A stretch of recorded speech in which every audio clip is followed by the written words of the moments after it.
As a Force wielder, Asajj Ventress was defined not by her strength in the Force, but by the circumstances of her training. Her initial training under Kai Narek being effectively aborted upon his death, and Dooku more than picked up the slack, providing her with introductory training in the Sith arts. Ventress' use of Force-based physical augmentation was focused into agility and dexterity to compensate for her lackluster strength, and she used Force-assisted jumps and leaps to cover ground rapidly, both upwards to regain herself and across battlefields to swiftly cover ground.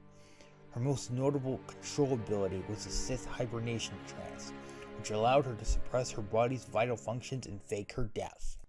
For sensibilities, she was capable of the basic mind trick, and was taught the Sith Quay-Tech meditation technique by Count Dooku, which allowed her to conceal her Force signature from other adepts, even powerful ones such as Obi-Wan Kenobi, who described her hidden presence as a subtly disturbing absence. I strongly speculate that she possessed some knowledge on how to project a dark side confusion haze, albeit not to the same degree as Darth Sidious. It was likely this power that allowed her to cloud Anakin Skywalker's detection of her thoughts and hamper his ability to gain a proper target lock during their starfighter bout over Munalist, though this could also be attributed to Anakin's recklessness, so correct me if I'm wrong. Her most prevalent alter ability was telekinesis. She has done everything from hurl groups of enemies from long distances, such as when she butchered Skywalker's clone trooper squadron on Yavin, to brief levitation during her bout with Dooku, and has pelted opponents with loose objects, such as when she pelted Skywalker with flagstones plucked from the Massassi Temple. Furthermore, Ventress has proven that she can reliably penetrate the Force barriers of other adepts, frequently ragdolling Kenobi and blasting back Skywalker. Her own TK barriers in turn were moderately powerful, though inconsistent, remaining upright when blasted back by Anakin, but also being slammed through the walls of the Yavin Temple.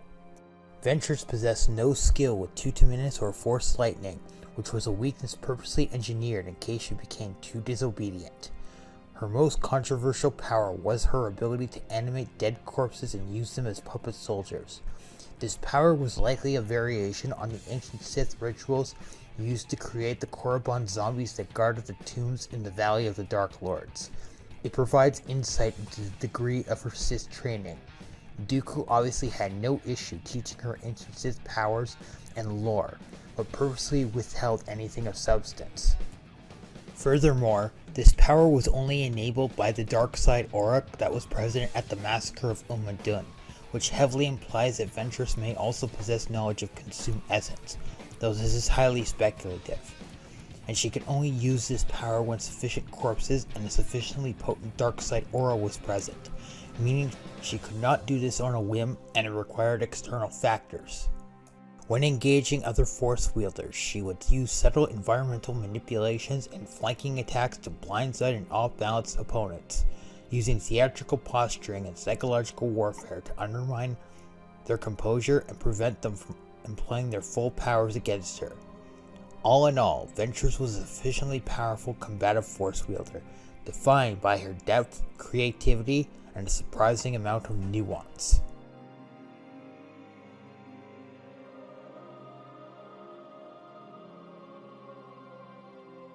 While a sufficiently powerful Force wielder in his own right, Maul's skill with the Force was dictated not by his training background and circumstance, but by his role as Darth Sidious's personal assassin, and he was merely an inductee given a title rather than a true master of the dark side. Maul's control abilities consisted of Force augmentation and dark side channeling, using both to allow for the execution of his martial technique. His use of dark side channeling, however, was directed inward as a means to maintain discipline in battle, rather than an external application such as Force Rage. In terms of his application of sensibilities, they were focused on mundane tracking and assassin skills, rather than Force abilities focused in this field. His ability with Force concealment was based around cutting off his Force presence, rather than suppressing it. As a telepath, Maul was capable but nothing to write home about. His skill with other sensibilities included farsight, catching small glimpses of his former master's plan and sensing his presence when he arrived on Mandalore, though this was likely due to his semi-damaged mental state rather than any actual skill with this power. For alter abilities, Maul was a capable telekinetic, thrashing enemies with force waves and pushes, though as a martially focused combatant, he primarily used telekinesis when an environmental opportunity presented itself, using thrown objects to trigger doors and pushing Padawan Obi-Wan Kenobi into a reactor shaft, and later during the Clone Wars penetrating Kenobi's force defenses and blasting him back several feet.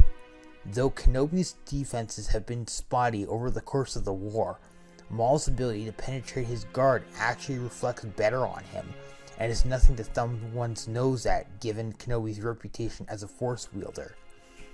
In terms of Maul's own force defenses, his have been spotty at best, and basically papier-mâché at worst, and his ability to penetrate the defenses of other trained adepts was similarly spotty, penetrating Kenobi's defenses but being overpowered by other fighters such as Sidious and Ahsoka Tano. Maul has also employed the saber throw, using it to dispatch large groups of enemies and to kill one of the Inquisitors on Malachor. Finally, we come to Maul's most unusual power, Mechuduru, which was the power to perceive and manipulate the internal workings of droids and machinery. Maul used Mechuduru when forging his first saber staff, and it was likely this power that allowed him to survive being bisected and allowed him to forge his set of appendages using the junk on Raxus Prime. Similar to Ventress, Maul possessed no skill with conjuring Force Lightning or Phantom Menace. Though he was able to tank the Sister Michaela's lightning barrage, he was rendered helpless against his former master's lightning barrage. All in all, while not weak in any sense, Darth Maul was merely a serviceable force wielder, and what powers he did possess were sufficient to carry him through most situations. He was trained as a living martial weapon, with very little exposure to true dark side knowledge and lore. He was simply a Dark Lord in name only, and nothing more than a cult follower.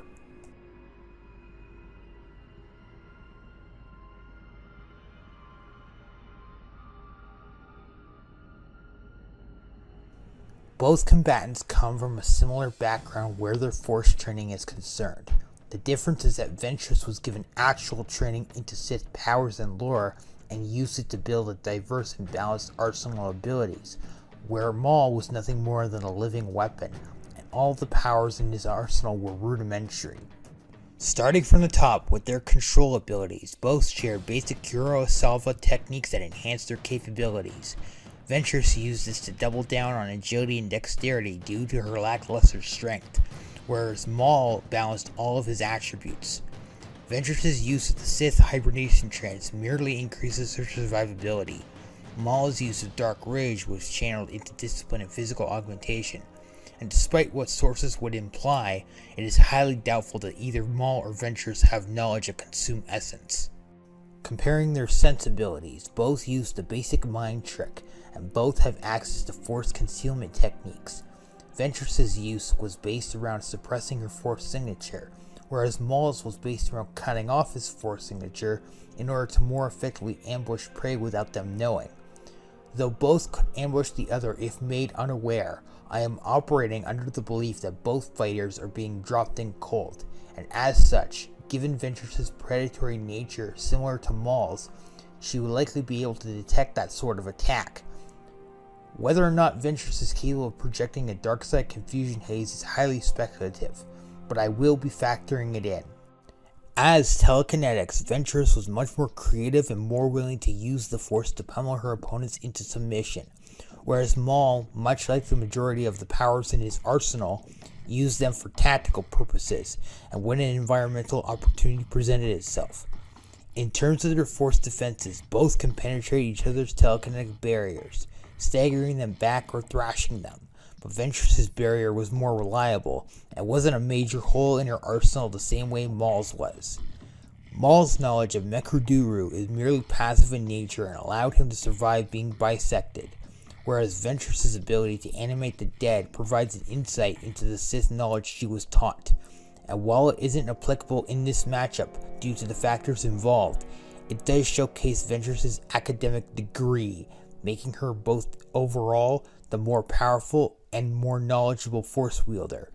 Asajj Ventress gets the edge as a Force wielder.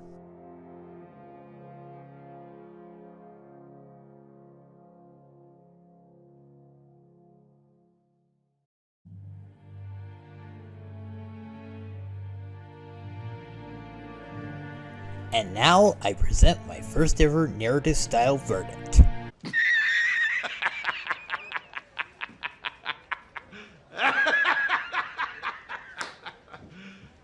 You serious? Yeah, no. Not only is writing a narrative verdict extremely difficult, but I'm bound to probably either under or over explain things. I have a reputation to uphold after all, so I will go with a summary verdict instead. Asajj Ventress and Darth Maul are both highly skilled assassin-type fighters, building skill sets specifically for engaging other Force wielders, namely Jedi. As physical specimens, Maul has an advantage in strength and endurance, while Ventress has the advantage in agility and is superior to Maul in dexterity, her training feeding into these attributes. Both have comparable stamina enough to carry them through long-term fights, but where Ventress is going to be toying with her opponent before cutting him down, Maul is either going to be intentionally dragging out the fight, turning it into a slugging match, or surgically dissecting his opponent, both being tactics that Ventress is vulnerable against. In terms of martial techniques, Maul's foundation in Nine-Man and Terrace Kaze, stacked on top of his skill in Jarkai and Juyo, feeds into his use of the Saber Staff, and provides him with alternative options should he be deprived of this weapon. By contrast, Ventress's more focused technique and natural skill in Jarkai, blending Makashi and Ataru on top of this, gives her a narrower but more refined technique.